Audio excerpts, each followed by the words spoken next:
മലയാളത്തിന്റെ പ്രിയ നടി KPSC ലളിത വിടവാങ്ങിയിട്ട് 2 വർഷം. ഭരതന്റെ നാടായ ഏങ്കക്കാട് ഗ്രാമത്തിലെ നാട്ടുകാരുടെ മനസ്സിലും ചലച്ചിത്ര ലോകത്തും ആ അഭാവം നികത്താനാവാത്തതാണ്.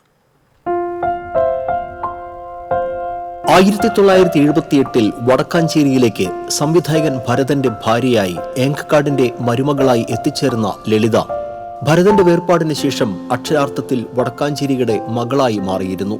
ഭരതന്റെ തറവാടിന് സമീപം ഒരു വീട് പണിത് പാലിശ്ശേരിയിൽ ഓർമ്മ എന്ന പേരിട്ട് അവിടെ താമസമാക്കുകയായിരുന്നു.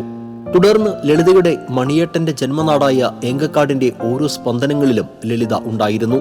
അവരിൽ ഒരാളായി ഈ നാട്ടുകാരിയായി ജീവിച്ച ലളിത നാട്ടുകാരിൽ ചിലരുമായി അഗാധ സൗഹൃദം പുലർത്തിയിരുന്നു. നിയമസഭാ ഇലക്ഷനിൽ വടക്കാഞ്ചേരിയിൽ നിന്നുള്ള LDF സ്ഥാനാർത്ഥിയായി ലളിതയെ പരിഗണിച്ചിരുന്നുവെങ്കിലും ആരോഗ്യ പ്രശ്നങ്ങൾ മൂലം സ്നേഹപൂർവ്വം നിരസിക്കുകയായിരുന്നു. ഭരതന് പ്രിയപ്പെട്ട ഉത്രാളിക്കാവ് പൂരത്തിന്റെ ഏങ്കക്കാട് ദേശം ഭാരവാഹി കൂടിയായിരുന്നു ലളിത. തിരക്കിനിടയിലും എല്ലാ തിരഞ്ഞെടുപ്പ് കാലത്തും കൃത്യമായി വോട്ട് ചെയ്യാൻ ലളിത ചേച്ചി എത്തുമായിരുന്നു. എല്ലാവരുടെയും മനസ്സിൽ മായാത്തോർമ്മയായി ആ താരം ഇന്നും നിലനിൽക്കുന്നുണ്ട്.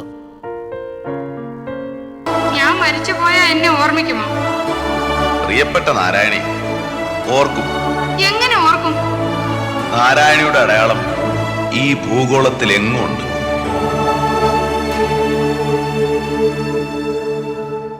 TCV വടക്കാഞ്ചേരി.